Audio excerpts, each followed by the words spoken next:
Stratton will be giving us a talk about the legacy of Martin Luther King. As you know, the holiday of Martin Luther King Day is on the first or the third Monday in January. So we're close to the official U.S. holiday. For a variety of reasons, we couldn't do it on the day of Monday, but Ambassador Stratton very kindly consented to come and talk to us about Martin Luther King and his legacy. And she will speak for about 10-15 minutes or so, and then we will take questions from the audience on things related to Martin Luther King and potentially things not entirely related to Martin Luther King. And then when the ambassador is finished, she unfortunately has to be whisked away to a meeting at the Foreign Ministry at 3 o'clock. We have a short film to show about Martin Luther King as well. So I'm glad to see so many AUCA students. I'm glad to see so many people from civil society here as well. And please, again, welcome Ambassador Stratton.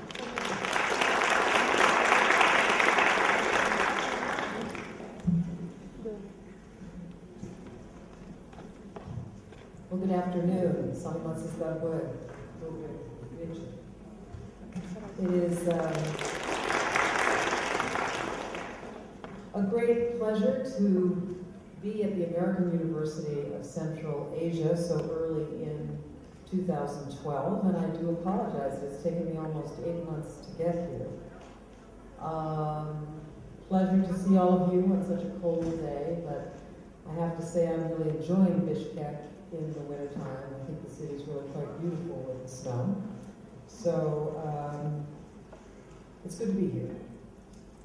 At the outset, I'd like to thank you, Andrew, and your staff for hosting the event today. The U.S. Embassy deeply values our partnership relationship with the American University of Central Asia, and we share your excitement about the future of this institution. A new campus underway, a new and fruitful relationship with the U.S. College, Bard College, and a growing number of exchange programs. And of course, this is the future of the Kyrgyz Republic also. Many of the students here will be staying, and you will be becoming the future leaders, of this country. And it's a pleasure to see you every time I get a chance to interact with students from AUCA. It's also a great honor to stand before you today as the United States Ambassador to the Kyrgyz Republic and to talk about the life and legacy of Dr. Martin Luther King, Jr. Indeed, I don't think I would be standing here if his movement and his life had not happened and if he had not succeeded. I'm sure you all know, raise your hand if you know who Dr. Martin Luther King is. I just want to be sure that we know. Have a show of hands of people who've heard of Dr. King and know a little bit about his legacy. I see most people know. Dr. King, well, I'll give my talk and then maybe say a few words about his biography, because I think that's important. But the main thing is to talk about his legacy as a crusader, what he would say is a crusader for justice. After centuries of pain, injustice, inequality, and poverty for millions of Americans that stood in sharp contrast to our Constitution's promises for all, Dr. King called on a generation of Americans to be the voices of sanity amid the voices of violence, hatred, and emotion. He called on people to be something more than they were, and in the process, he changed America and the world for the better. As you will soon see in the documentary film about his life, a film put together by KTR, the civil rights movement is an important chapter, important movement in American history, but it's not totally all about history. Elements of the civil rights movement still exist, and the process of seeking and creating more justice in the United States and in the world is, of course, an ongoing process. At the recent dedication of the Martin Luther King Jr. Memorial on the Mall in Washington, D.C., President Obama reminded us of his legacy, saying, "Our work is not done." And so on this day, in which we celebrate a man and a movement that did so much for this country, let us draw strength from those earlier struggles. Now, the civil rights movement was a catalyst that changed discriminatory laws that had mandated basically two societies in the United States, one black and one white. This all hardened after the end of the Civil War in the 19th century of the United States and became solidified in a series of laws, particularly in the southern part of the United States, that prevented African Americans specifically from certain kinds of jobs, educational opportunities, and also changed the status of African Americans so that my predecessors, my ancestors could not vote or had great difficulty in registering to vote and were basically excluded from participation in many, many aspects of traditional society. So this one black and one white, this division in society was very rigid, and it was maintained by an elite that benefited from it and by a series of laws. The civil rights movement that Martin Luther King championed came to be in the late 1950s in the United States, and it helped secure the civil and constitutional rights of African Americans, and then later helped others during a time of segregation, inequality, and racial violence. Because those who wanted to preserve the old system were willing to resort to violence to sustain it. But Dr. King sought not only to remove unjust laws from the law books, because he understood that it wasn't just the legal system that was a problem, but he also sought to change the hearts and minds of his fellow citizens, wanted to convince society that injustice anywhere is a threat to justice everywhere, one of his most famous quotes, and that justice and righteousness are greater than the law. Now, Martin Luther King Jr. was a minister of the Christian religion, and he drew most of his strength from his deep faith in God. But his greatest impact, that which we really feel today, is actually in the secular world, in the legal and the social spheres of American life. King revived hope that there could be change for his generation, and he created opportunities for future generations. The arc of the moral universe is long, but it bends toward justice, he said, paraphrasing the American theologian Theodore Parker.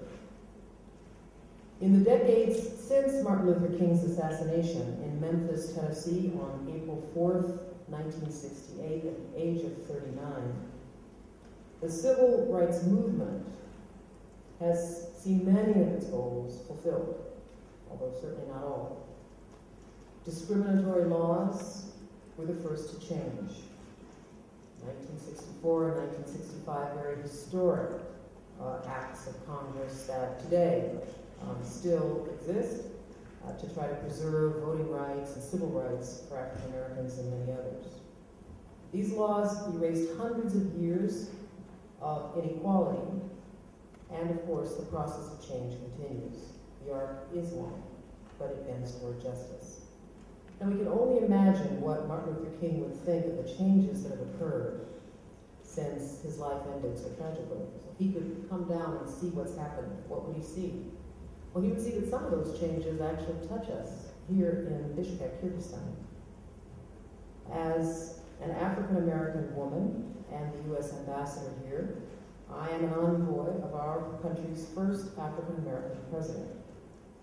During my 22 years in the State Department, I have served 2 African American secretaries of state and 2 female secretaries of state, which of course would have been unthinkable even in the early years of the civil rights movement. In fact, from 1997 to the present, the role of Secretary of State has been held either by a woman, Secretaries Clinton and Albright, or an African American, Secretaries Powell and Rice, or both, in the case of Secretary Rice. And our embassy also reflects some of the changes that have occurred over the last many years. Our embassy includes Americans of diverse groups. It includes men and women as leaders of sections. And we are all here not to serve our individual groups, but we are here to serve the interests of all Americans, and I'm here today to share our story with you. Now, the legacy of Martin Luther King Jr. is relevant not only for African Americans, but indeed for all people who seek justice, for all those who feel oppressed, whether for their skin color, ethnicity, gender, religion, sexual orientation, or their religious or political beliefs. And that is why more than 40 years after his untimely death, Martin Luther King continues to inspire and guide us as we face new challenges in a complex and interconnected world. I would like to read a quote from President Obama, again on the occasion of the dedication of the Martin Luther King Memorial, who said, "And so at this moment when our politics appear so sharply polarized and faith in our institutions so greatly diminished, we need more than ever to take heed of Dr. King's teachings. He called on us to stand in another person's shoes, to see the world through their eyes, and to understand their pain." So I want to close so I have time to take your questions. And let me say that one of the most important legacies of Dr. King is that hatred and injustice can be overcome. And I think that this is certainly a relevant lesson for the Kyrgyz Republic, which is still struggling with issues of national unity and social justice. But Dr. King's message is that we don't find this social justice, we don't find these changes on our own, but that the overcoming takes courageous action from people of conviction who work together for change. And that was the whole point of his movement. It started out as an African American movement, but it became a national movement that included many different groups, because his fundamental message was that this country, this world belongs to all of us, and we all have to work together to make it peaceful, to make it successful. So as those of you who are students here, think about your young country, the country of the Kyrgyz Republic. I hope you will find inspiration for your own lives and actions in the life and legacy of Dr. Martin Luther King Jr. I want to thank you for your attention, and I look forward to hearing your thoughts and answering your questions.